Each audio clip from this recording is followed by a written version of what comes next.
AR တိုင်းဒေသကြီးဗန္နတော်မြို့နယ်မိသက်ဦးစီးဌာနကဒီနေ့မနက်ပိုင်းကဗန္နတော်မြို့ရှိဌာနဆိုင်ရာအဆောက်အအုံများရုံးဌာနများမိဘကြိုတင်ကာကွယ်ရေးစစ်ဆေးခြင်းအားဆောင်ရွက်ပါတယ်။အဲ့လိုဆောင်ရွက်ရမှာဗန္နတော်မြို့နယ်အတွင်းရှိအစိုးရဌာနဆိုင်ရာရုံးအဆောက်အအုံများနဲ့အများပြည်သူနဲ့သက်ဆိုင်တဲ့နေရာများမှာမိဘအန္တရာယ်ကြောင့်ပြည်သူ့ဗန္နာနဲ့ရုံးစာရွက်စာတမ်းများဆုံးရှုံးမှုမရှိစေရန်အတွက်မိဘလုံခြုံရေးအသိပညာပေးဟောပြောခြင်းကိုဗန္နတော်မြို့လူဝင်မှုကြီးကြပ်ရေးနှင့်ပြည်သူ့အင်အားဝန်ကြီးဌာနမြို့နယ်ဦးစီးမှုရုံးမှမြို့နယ်မိသက်ဦးစီးမှုဦးမောင်မောင်ဦးဆောင်၍တပ်ဖွဲ့ဝင်များကဆောင်ရွက်ကြပါသည်။အဆိုပါအသိပညာပေးလုပ်ငန်းမှာမြို့နယ်မိသက်ဦးစီးမှုဦးမောင်မောင်ဦးကရုံးစင်းချိန်မှာ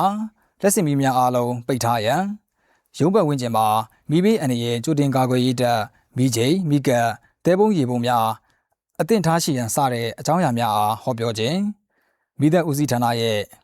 191 report application အကြောင်းရှင်းလင်းပြောကြားခြင်းမိဘလုံခြုံရေးအသိပညာပေးလက်ကမ်းစာဆောင်များဖြန့်ဝေခြင်းအားဆောင်ရွက်ကြပါသည်။ဆက်လက်ပြီးမြို့နယ်လူဝင်မှုကြီးကြပ်ရေးနှင့်ပြည်သူ့အင်အားဝန်ကြီးဌာနမြို့နယ်ဦးစီးမှုရုံးမှမြို့နယ်ဦးစီးမှုဦးသက်ဦးမှကျေးဇူးတင်စကားပြောကြားပါသည်။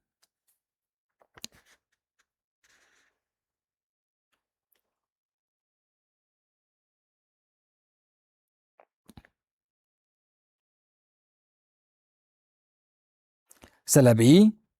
မြို့နယ်မိသက်ဦးစီးမှုရုံးဒုတိယမိသက်ဦးစီးမှုဦးစီးတရားကမီးလောင်မှုဖြစ်ပွားပါက